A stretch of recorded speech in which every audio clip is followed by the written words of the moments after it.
Imagine a house where the shadows are not mere absences of light, but living entities, dark, malevolent forces that defy the boundaries of reality. Imagine a darkness so intense that it defies explanation, transforming an old home into a realm of dread and despair. Tonight we delve into a story where shadows are not just figments of imagination, but manifestations of something far more sinister.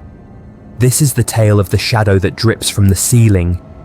The Clark family had always envisioned living in a home with character, a place that whispered tales of the past through its walls. After a prolonged search, they stumbled upon an old Victorian mansion nestled on the outskirts of a quiet town. Its grandeur had faded with time, but its potential was undeniable. The house, with its sprawling rooms and intricate woodwork, seemed like a perfect fit for their new beginning. The Clarks' excitement was palpable as they moved in, their dreams of a charming, historical home outweighing any trepidation. The mansion, though dusty and in need of renovation, promised a fresh start. Little did they know, their new home harboured secrets far darker than they could have ever imagined.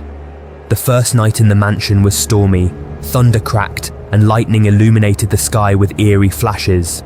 Inside, the house was filled with the sounds of settling timber and the whisper of wind through the creaking windows.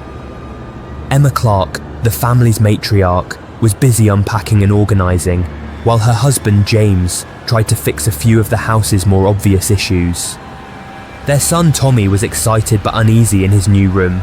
The shadows cast by the storm seemed to twist and stretch in ways that made him uncomfortable. Emma reassured him, attributing his fears to the unfamiliar surroundings and the storm's dramatic effects. Tommy asked, "Mommy, the shadows in my room, they're moving." "It's just the storm and the way the light plays on the walls. It's nothing to be afraid of," replied Mommy. Emma's assurances did little to quell her own growing unease. As the nights wore on, the shadows in the house began to take on a more sinister form.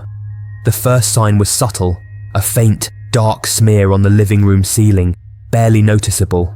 Emma dismissed it as a trick of the light or a result of the house's age. But as days turned into weeks, the smear grew more pronounced. It seemed to pulse and shift, moving in ways that defied explanation. The dark stain appeared to drip slowly and persistently, leaving dark streaks down the walls. The sound of dripping, soft and rhythmic, became an unwelcome presence in the quiet of the night. Emma's initial attempts to clean the stains were futile. No matter how much she scrubbed, the dark substance remained, as if it was seeping through the very fabric of the house. The shadow became more defined, its dripping more pronounced. It was no longer a mere stain, it seemed to be a living entity, one that responded to the presence of the family. James, skeptical of Emma's growing fear, attributed the phenomena to the house's age and the stormy weather. But Emma couldn't shake the feeling that there was something more sinister at work. She started noticing that the shadow's movements were not random but deliberate, almost as if it had a mind of its own. One night, as Emma lay awake, the shadow took on a more terrifying form. The whispers that had accompanied its dripping grew louder, forming a mournful wail. The darkness seemed to expand and contract, as if it was breathing. Emma's fear reached its peak as she realised the shadow was not just a figment of her imagination, it was something tangible and malevolent. Determined to uncover the truth, Emma began researching the history of the house. What she found was both shocking and horrifying. The mansion had a dark past, one that was deeply intertwined with the shadow that now haunted her home. The house had been the scene of a tragic fire decades earlier. An old newspaper article revealed that a young family, a man, a woman, and their daughter, had perished in the blaze. The fire had started in the attic, and despite the best efforts of the local fire department, the family had been trapped and consumed by the flames. The house had been abandoned ever since, its story lost to time until the Clark family came along. Emma's research unearthed more than just the tragic story of the fire. It revealed a pattern of strange occurrences reported by previous occupants. They spoke of dark, shifting shadows and an oppressive atmosphere that seemed to drain the life from the house. It became clear that the shadow was not a random anomaly, but a remnant of the tragedy that had unfolded within its walls. One night, Emma decided to confront the shadow directly. Armed with a flashlight and a mixture of fear and determination, she ventured into the living room where the shadow was most prominent. The air was heavy with an unnatural chill, and the dripping had grown louder, almost deafening. "I know you're here. What do you want from us?" Emma asked.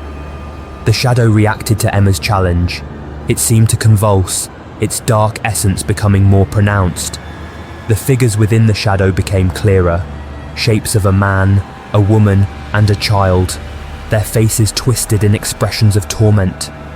The whispers grew into anguished cries, filling the room with a palpable sense of despair. Emma was not alone in her quest to rid the house of its dark presence. She sought help from Lydia, a renowned paranormal investigator known for her work with troubled spirits. Lydia arrived with her team, equipped with cameras, sensors, and an array of ritualistic tools. Lydia began her investigation by setting up her equipment and performing preliminary tests. The sensors detected high levels of electromagnetic activity, a common sign of paranormal disturbances. Lydia's team captured strange, unexplainable phenomena on camera, shadows moving independently and unexplained cold spots. As Lydia prepared for the cleansing ritual, the shadow's behavior became more erratic. It dripped more intensely, its dark substance forming grotesque shapes on the walls. The room seemed to pulse with a malevolent energy, the temperature dropping dramatically. "The entities here are deeply troubled. They are trapped between this world and the next. Our goal is to help them find peace and release them from their torment," said Lydia. The ritual began with Lydia chanting ancient incantations and burning sage to cleanse the space. The shadow reacted violently, its dripping becoming a torrent of dark substance. The figures within the shadow writhed and reached out, their cries of anguish merging into a cacophony of despair. The room was filled with an eerie light as Lydia continued her incantations, her voice rising above the chaotic noise. The shadow seemed to resist, its dark essence expanding and contracting in a grotesque dance. The oppressive atmosphere grew almost unbearable as Lydia's ritual reached its climax. In a final, desperate act, Lydia invoked a powerful incantation designed to banish the malevolent spirits. The shadow convulsed violently, its dark substance splattering across the room. Emma and Lydia watched in horror as the shadow began to dissolve, the figures within it disintegrating into wisps of darkness. With a final deafening roar, the shadow was gone. The oppressive atmosphere lifted, and the temperature in the room returned to normal. The house once again was bathed in the soft, reassuring light of the morning sun. The next day, the Clarks were left with the remnants of their ordeal, a house that felt lighter, free from the malevolent presence that had haunted them. The dark stains on the walls had faded, and the oppressive atmosphere had lifted. Emma and James decided to remain in the house, their fear replaced by a cautious sense of peace.